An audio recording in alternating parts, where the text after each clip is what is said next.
50 से भी ऊपर ज्यादा सड़कें दी।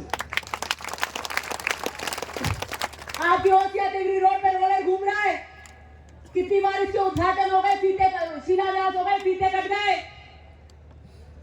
लोग सोचते रह गए आएगी भी कि नहीं आएगी।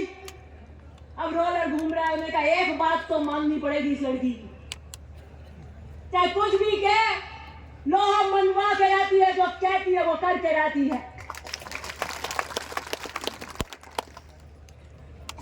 कानून व्यवस्था की बात आ जाए तो मैंने कहा था मैं ओसिया को भय मुक्त वातावरण दूंगी, मैं गुंडाराज खत्म करूंगी और जातिवाद से ऊपर उठकर गुंडाराज खत्म करूंगी। ये बात मैं आपको कह रही हूं। गोपाल सरिया वाले आए क्या कोई?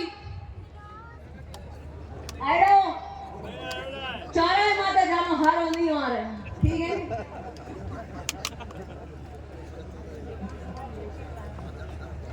गाजरों की ट्रक लूट जाती, जीरे की ट्रक लूट जाती, और मैं आपको बता रही हूं क्राइम रिपोर्ट के आंकड़े हैं 2014 के बाद सबसे ज्यादा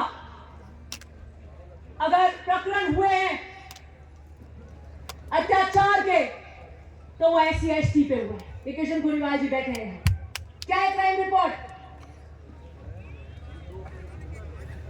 2 अप्रैल के भी है और 2014 से क्राइम रिपोर्ट बोल दी है। लेकिन मैंने ओसिया के अंदर किसी भी जाति से जो नहीं आता हो उसको संबल दिया, उसको भयमुक्त वातावरण दिया। दिया कि नहीं दिया? एक विश्वास था कि दिव्या है तो हम निडर हैं, दिव्या है तो हम बेखौफ हैं, दिव्या है तो हम सुरक्षित हैं। ये वातावरण हमने बनाया 5 साल के अंदर और जातिवाद से ऊपर उठकर बनाया।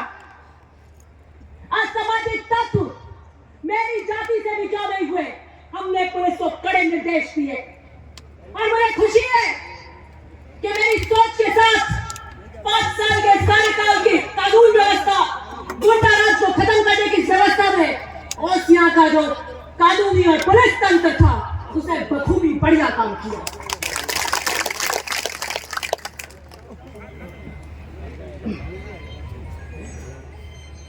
हमारा काल 5 साल का बेमिसाल कार्यकाल रहा।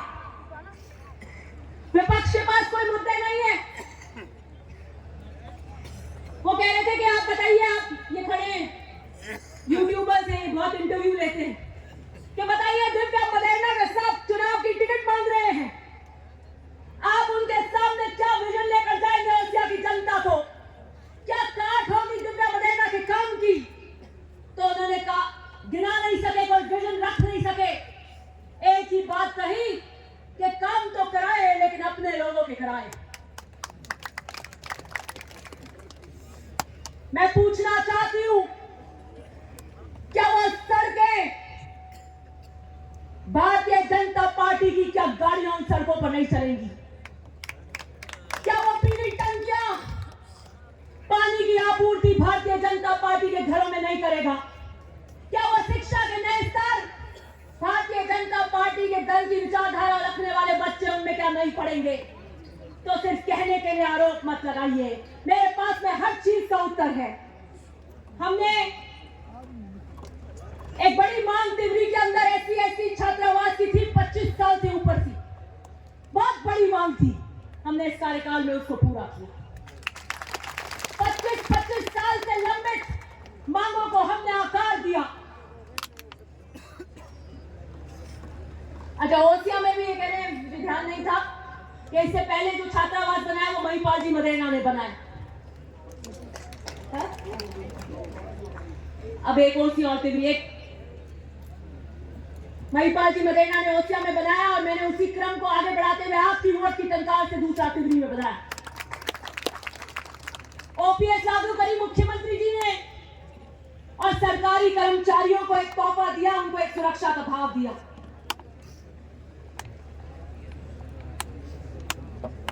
मैंने ये पूरा लेखा जोखा 5 साल का मांड के आपके बीच रख दिया। मैं हर ग्राम पंचायत का भी उद्घाटन शिलान्यास करने आई थी, एक एक काम का विवरण हमने दिया। कोई ढानियां हमने वंचित नहीं रखी। अब अपने दिल की बात करने आई। मेरे पिता ने कहा था, संगठित रहो, सेवा करो, चलते रहो, कारवां बनता जाएगा। मैं 2009 में 5 मार्च में उस ग्राउंड में आई थी अपने दादा के साथ। 24 साल की उम्र थी मेरी, आज 39 है। 24 साल की उम्र में मैं आई थी। मैंने अपने जीवन का दूसरा उद्बोधन दिया था। पहला मैंने सुरपुरा में भोपालगढ़ में 10वीं कक्षा में दिया था।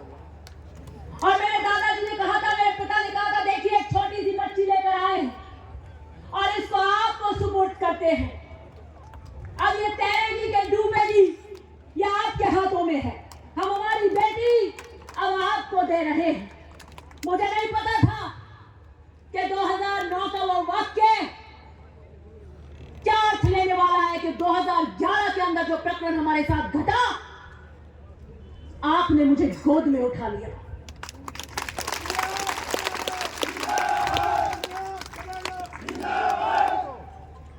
कभी सूर्य की इतनी सी किरण की तपिश नहीं हुई मुझे।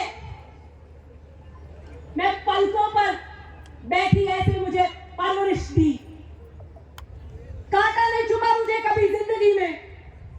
राजनीति का राह सीख ही रही थी कि पता लगा ताश के पत्थरों की तरह मेरा घर बिखर गया। सारी जिंदगी उथल पुथल हो गई। लेकिन मेरे पिता ने कहा था कि अपनी बेटी आपको देकर जा रहा हूं। मुझे याद भी नहीं था वो वाक्य। आपने रातों रात मुझे गोदियों में उठा लिया, पलकों पर बिठा लिया कि हम खड़े हैं बेटा तेरे साथ में। जब तो मैं आपके यहाँ मेरे का चुनाव लड़ने भी नहीं आई थी कि हम खड़े परिवार के रूप में चट्टान बनकर। मैंने उस वक्त विचार किया। मैं मेरे पिता से मिलने गई 3 दिसंबर 2011, मुझे आज भी याद है। उनको जैसी किया गया और मैं और मेरी माता जी और हम मिलने गए। अपने आप को मैंने खड़ा किया और मेरी मम्मी को कहा कि एक भी आंसू नहीं आना चाहिए आंख में। उनको लगना नहीं चाहिए कि उनका परिवार उनके बिना बाहर क्या करेगा। हमें अद्भुत साहस का परिचायक बनना है। और मेरे पिता है जोश के साथ और जुनून के साथ मुस्कुराते हुए आए, मुझे गले लगाया और मुझे कहा, दिव्या जिंदगी के नए रण के लिए तैयार हो जाओ, कमर कस लो, अब तुम नई जिंदगी का नया सफर तय करोगी। 3 दिसंबर 2011 मैं घर गई और मैंने मेरे बिस्तर से मैंने कहा, अगर वो गिद्दे पे नहीं सो रहे हैं, मेरे पिता अगर गिद्दे पे नहीं सो रहे हैं, तो धिक्कार है कि मैं गिद्दे पे सोऊं। मम्मी को पता भी नहीं है, मैं नीचे जमीन पे सो गई अपने घर में। और मैंने सोचा कि जीवन के किस दौरान पर आकर भाग्य और नियति ने मुझे खड़ा किया है। लेकिन करना क्या है?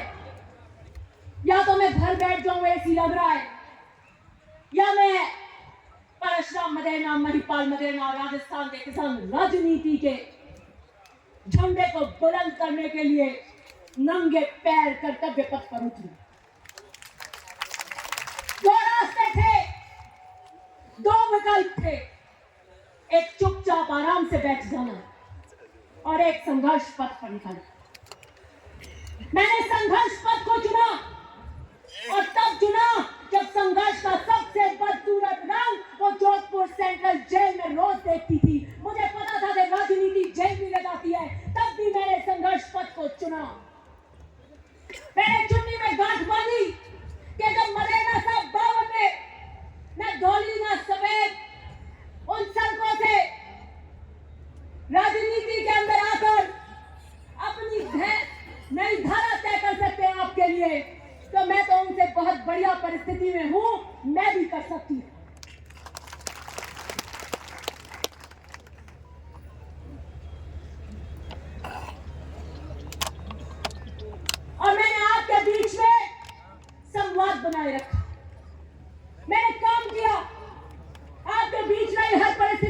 बावजूद और 2018 के अंदर आपने मुझे आशीर्वाद के रूप में विधानसभा में भेजा। मैंने 5 साल के लिए एक चीज अपने ध्येय में कर ली कि मुझे ओसिया की जनता के लिए ईमानदारी से और निस्वार्थ भाव से काम करना, चाहे कोई भी आ जाए, चाहे कोई भी परिस्थिति हो जाए। और मैं वो काम सही तरीके से कर रही थी। और कैसे पता लगता है मुझे कि मैं वो काम सही तरीके से कर रही थी? क्योंकि जब व्यक्तिगत निम्न स्तर के आरोप मुझ पर लगते हैं तो मुझे पता लग जाता है कि यह सुरक्षा का भाव मेरे काम की वजह से हो रहा है। कार्य क्षेत्र में संघर्ष कर रही एक महिला, चुनौती देती एक स्त्री किसी भी अस्तित्वहीन व्यक्ति के लिए सुरक्षा का भाव पैदा करती है। कोई कहता है ओसिया की सभाओं में कि शादी कर लो, हम खाना कर देंगे, और कुछ लोग ताली बजाते और खी हंसते हैं। मैंने सुना लेकिन कभी जवाब नहीं दिया। आज देने आई, 2011 से आज 2023 में आज देने आई। निम्न स्तर के जो प्रहार करते हैं, अरे जरा सोच कर देखिए कि आप जेल की सलाखों में हो और आपकी बेटी बाहर शादी मना रही है। मेरे पिता और मेरे पिता के दर्द और उनके प्रति सेवा मेरा सबसे पहला कर्तव्य है। और मेरे पिता जब दर्द और विरह के अंदर कैसे करवट बदलते होंगे, कैसे एक दिन निकलता होगा, कैसे एक रात निकलती होगी, तो उस बेटी को बाहर शादी करना शोभा नहीं देता। मेरे भाग्य की लकीरों में नहीं लिखा है, क्योंकि मेरे भाग्य की लकीरों में सेंट्रल जेल लिखी थी, जिसके 10 साल मैंने फेरे किए, 10 साल मैंने फेरे किए, क्योंकि वो मेरा कर्तव्य था। मुझे चुनौती देने वाले अपने गिरबान में झांक कर देखे।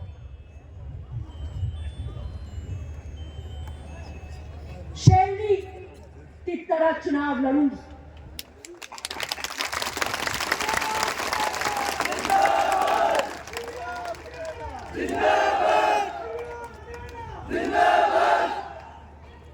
राजनीति के किसान सूरमाओं की बेटी हूं, मैं इकबाल बनेगा की बेटी हूं, शेरों की बेटी शेरनी आई होगी।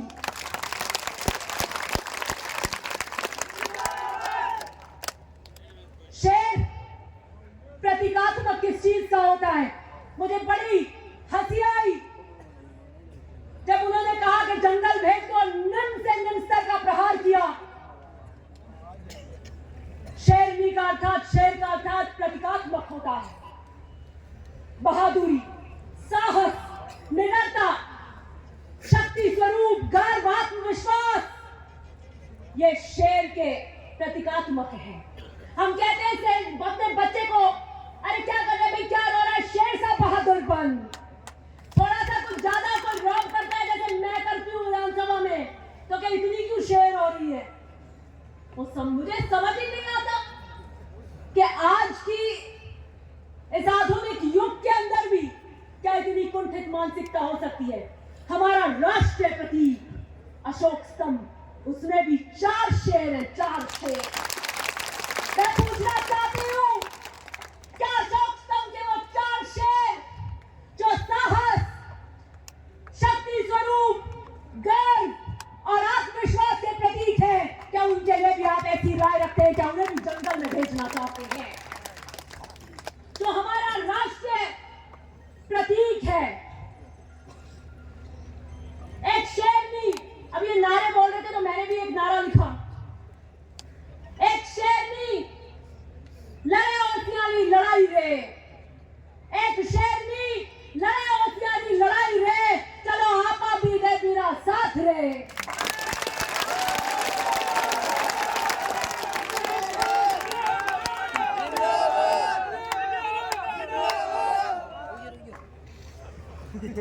शेरनी भूखी है, शेरनी प्यासी है, शेरनी को जंगल में भेजो।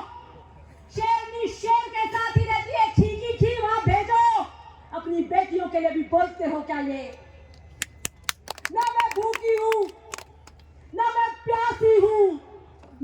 पैदाइश से तृप्तु कोई तृष्णा नहीं है मुझे, और यही कारण है, इसी तृप्ति के कारण मैंने आसिया को नीलाम नहीं होने दिया या भ्रष्टाचार नहीं होने दिया।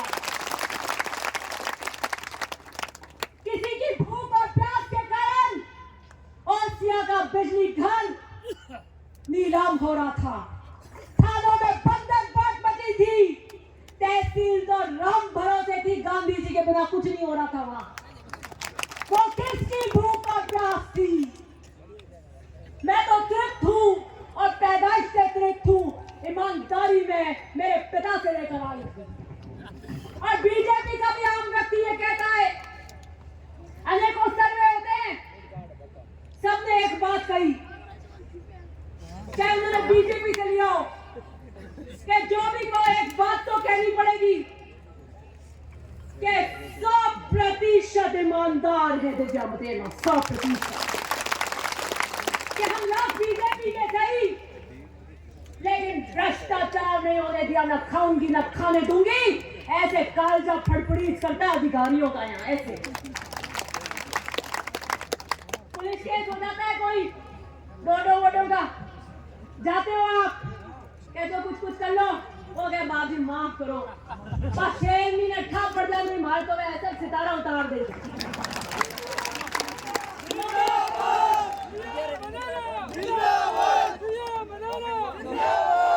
वो कैसा हमारे को करो, जेल उजाई की बेल हुई यूं है, यूं मार तो जाए कि नहीं पर जा कोई नहीं पड़ना क्या। हाँ मैं मानू नहीं पीरे तो एड़ा जीपीएस अटेंड था पड़े तो कर जाए घर पड़े कदे जा खाई नहीं पड़ेगा।